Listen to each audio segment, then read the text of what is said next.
एक बार हम फिर आपके सामने लाए हैं एक और नया वीडियो। बहुत सारे व्यूअर्स की डिमांड है कि जो शुरुआत में कोर्ट में जाते हैं जब वो प्रैक्टिस कर रहे हैं, या बहुत सारे जो बिगनर्स होते हैं उन्हें ये समझ में नहीं आता कि नॉन कॉग्निजेबल मैटर कौन सा है, कॉग्निजेबल मैटर कौन सा है, कंपाउंडेबल मैटर कौन सा है। तो आज हम इसको डिस्क्राइब करेंगे, इलॉबरेट करेंगे। वैसे सबसे फर्स्ट ऑफ ऑल अगर आप इन सारे टर्म्स को जानना चाहते हैं तो आप इसके लिए बड़ा इंपॉर्टेंट है section 2 of CrPC. Section 2 of CrPC है मोस्टली सारी डेफिनेशंस दी हुई हैं।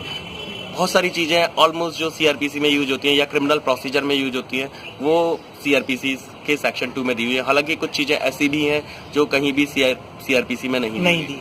ठीक है, जैसे बेसिकली हम जब स्टार्टिंग करते हैं तो जो क्रिमिनल प्रोसीडिंग होती है उनके 3 फेजेस होते हैं। तो फर्स्ट फेज होता है इंक्वायरी बाद में होगी। सबसे पहले फर्स्ट फेज होता है इन्वेस्टिगेशन, पुलिस इन्वेस्टिगेट करेगी। और सेकेंडली इंक्वायरी है, इंक्वायरी कोर्ट करती है। और थर्डली ट्रायल भी कोर्ट करती है। तो इन 3 टर्म्स से जो फर्स्ट 2 टर्म्स हैं investigation and inquiry, that is defined in section 2 of CrPC, but trial has not been defined anywhere. Means trial को कहीं भी सीआरपीसी में डिफाइन नहीं किया गया है। तो बहुत सारी चीजें, अब इनका ऑब्जेक्ट्स क्या क्या होते हैं, इन तीनों जो टर्म्स हैं उनका ऑब्जेक्ट अलग है। इन्वेस्टिगेशन पुलिस करती है, सोल पुलिस इन्वेस्टिगेशन करती है, बाकी किसी को इन्वेस्टिगेशन में इंटरफेरेंस का कोई राइट्स नहीं होता।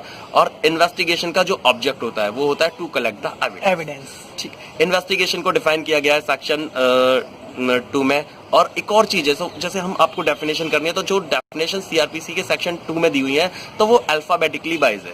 यानी अगर आपको उनको याद करना है तो उसके लिए एक आसान ट्रिक है। जैसे अगर सपोज करिए बेलेबल है तो वो स्टार्टिंग में होगी, और वारंट है तो वो सबसे आखिर में होगी, क्योंकि वो इंग्लिश के जो टर्म्स है उनके अकॉर्डिंगली अल्फाबेटिकली वाइज अरेंज की गई है। सेकेंडली फिर हम आते हैं, सबसे पहले इन्वेस्टिगेशन हो गया, फिर आते हैं इंक्वायरी। इंक्वायरी क्या होती है? इंक्वायरी कोर्ट करती है। कोर्ट ये करती है कि जो एक्यूज्ड है उसने एक्चुअल प्राइमा फेसाई उसके खिलाफ केस बन भी रहा है या नहीं बन रहा।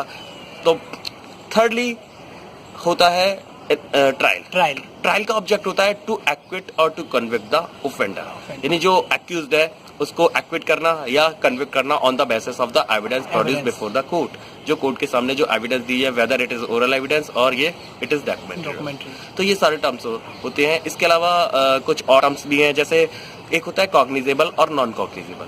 तो बहुत सारे लोग पूछते हैं कॉग्निजेबल क्या है, नॉन कॉग्निजेबल क्या है। हम लॉ के स्टूडेंट तो सारे लोग जानते हैं, लेकिन बहुत सारे लोग कंफ्यूज्ड हो जाते हैं। तो बेसिकली कॉग्निजेबल मैटर वो है जिनमें पुलिस विदाउट वारंट अरेस्ट कर सकती है, दैट इज कॉग्निजेबल।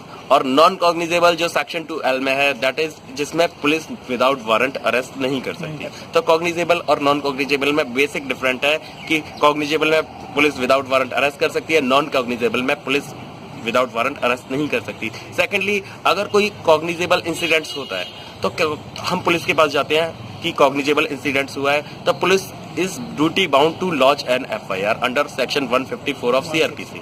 154 सीआरपीसी में पुलिस ड्यूटी बाउंड है कि उसकी FIR लॉन्च करे। बट अगर वो पुलिस के सामने मैटर जाता है और पुलिस को लगता है कि matter is non cognizable, NCR मतलब नॉन कॉग्निजेबल मैटर है, तो पुलिस उसमें इन्वेस्टिगेट नहीं करती, ना कर सकती है until and unless he was directed to do so by the magistrate. यानी अगर कोई असंज्ञेय अपराध होता है, जिसको हिंदी में नॉन कॉग्निजेबल को असंज्ञेय बोलते हैं, असंज्ञेय अपराध अगर कोई किसी व्यक्ति के साथ घटित होता है तो वो उसके संदर्भ में पुलिस थाने में जाता है, तो पुलिस उसको डायरेक्ट करेगी कि वो वहां पर उस अपराध के संबंध में कंसर्न मजिस्ट्रेट के पास जाए।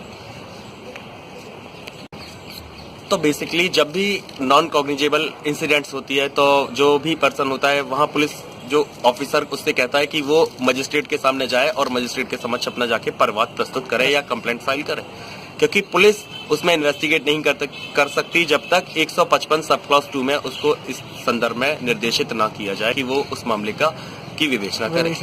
बिल्कुल। इसके बाद जो अगले टर्म आते हैं लोग, सम्मन मामला और वारंट मामला। यानी सम्मन केस और वारंट केस क्या है? तो सबसे पहले सम्मन केसेस कौन से होते हैं और वारंट केस कौन से होते हैं? तो जनरली जिनमें 2 साल तक की सजा होती है दैट इज कॉल्ड सम्मन केस, और जिनमें 2 साल से अधिक की सजा होती है, आजीवन कारावास होता है या मृत्यु दंड होता है, दैट इज कॉल्ड वारंट या वारंट। तीसरा टर्म्स है बेलेबल और नॉन बेलेबल। तो सबसे इंपॉर्टेंट चीज है बेलेबल क्या है, कौन से अपराध बेलेबल है, कौन से अपराध नॉन बेलेबल है, कैसे पता चलेगा। तो बेलेबल ऑफेंस को सीआरपीसी बेलेबल को डिफाइन किया गया है सीआरपीसी के सेक्शन 2 में। वहां उन्होंने बताया गया कि bailable offence is the offence that is made bailable under schedule 1, यानी शेड्यूल 1 या अनुसूची 1 में जिनको बेलेबल बनाया गया है वो बेलेबल है, और बाकी सब जिनको बेलेबल नहीं है वो नॉन बेलेबल है। एक और टर्म्स आता है दैट इज कंपाउंडेबल और नॉन कंपाउंडेबल। तो कंपाउंडेबल और नॉन कंपाउंडेबल का मतलब होता है कंपाउंडेबल जिन मैटरों में राजीनामा किया जा सकता है, और नॉन कंपाउंडेबल मींस जिनमें राजीनामा नहीं किया जा सकता। ये डिफाइन किया है एक तरह से 320 सीआरपीसी में मेंशन किया है कंपाउंडेबल और नॉन कंपाउंडेबल को, कि कौन से मामले कंपाउंडेबल होंगे और कौन से नहीं होंगे। हालांकि कंपाउंडेबल मामले में भी वहाँ 2 प्रकार की सूची है। पहली सूची है जिसमें एज अ राइट कंपाउंड करा सकते हैं, और सेकंड सूची है जो सेकंड लिस्ट है उसमें with the leave of the court उस मैटर को कंपाउंड करा सकते हैं। तो आज हमने ये 4-5 टर्म्स जाने, और अगले वीडियोज में हम बाकी चीज़ों की चर्चा करेंगे। प्रोसीजर कैसे होता है, सबसे पहले कोर्ट में मामला आएगा तो क्या क्या होगा, और किसी भी चीज़ के किसी भी पॉइंट के बारे में आप जानना चाहते हैं तो हमारे पास अपना जो कमेंट है वो शेयर करें।